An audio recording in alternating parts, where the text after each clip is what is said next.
And Kris McCusker joins us now from the 680 Business Center. Hello, Kris. Hi, Janella. How are you? I'm well, thanks. How are you? Are you staying warm? Good. Yeah, well, I'm happy to be inside. Yeah, me too. Well, it was the final trading day of 2017, and it was a record-breaking year on both sides of the border. Yeah, absolutely crazy. It seemed every day we were talking about records somewhere. And now, it wasn't technically every day, but it sure seemed that way. The TSX actually pulled back from a record that it set yesterday. It also set a record the day before.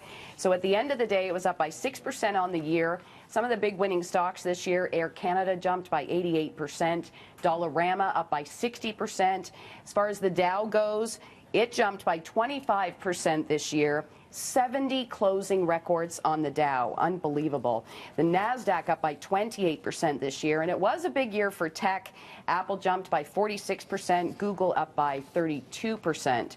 Now, as far as 2018 goes, a number of potential risks. We keep hearing about them. NAFTA, there's that Russia investigation in the U.S., some saber rattling between the U.S. and North Korea, and then potentially interest rate hikes. What we are hearing is maybe 3 or 4 by the U.S. Fed, and then maybe 2 by the Bank of Canada next year. Now, it seems that marijuana stocks were powering much of that growth on the TSX, and there's no surprise considering that it's going to be legalized next year. That's right, and today was kind of interesting. There was a time where the marijuana stocks today were halted, and that was because the circuit breakers kind of were triggered because there was so much activity. It affected stocks like Canopy Growth, which was up by 225% this year, Aurora Cannabis up by 317%, and both of those stocks hit new highs today. Then we had this sort of weird shift. Might have been a little bit of profit taking because there were such big gains in the marijuana stocks. Maybe investors were cashing out, wanted to put that money in the mattress until 2018. And I don't know about you, but lots of people go online for their shopping this time of year, for Christmas, for Boxing Day. I tend to shy away from it. What can you tell us about Amazon? Yeah, and Amazon, wow, it just keeps getting bigger, it seems. There was some data from GBH Insights, which shows the online retailers snapped up between 45 and 50% of all online holiday retail sales.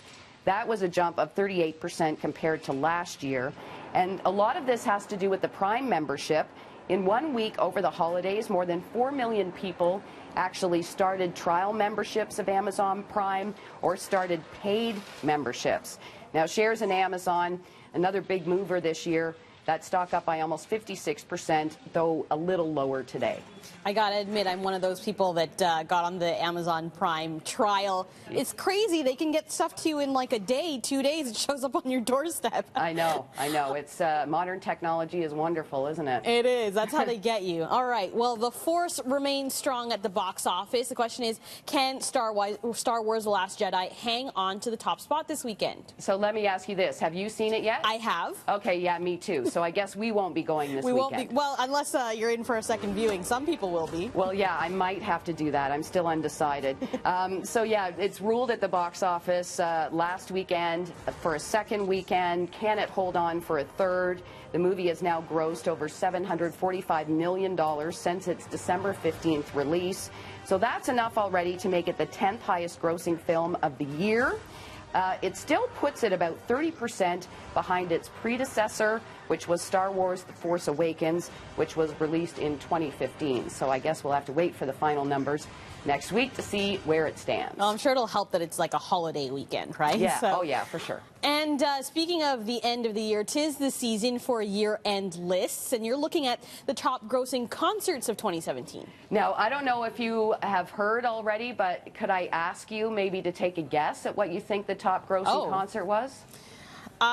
Maybe Taylor Swift. She tends to make a lot of money. Yeah, that sounds like a good guess. I'm with you on that. It was the Rolling Stones. Oh, really? Yeah.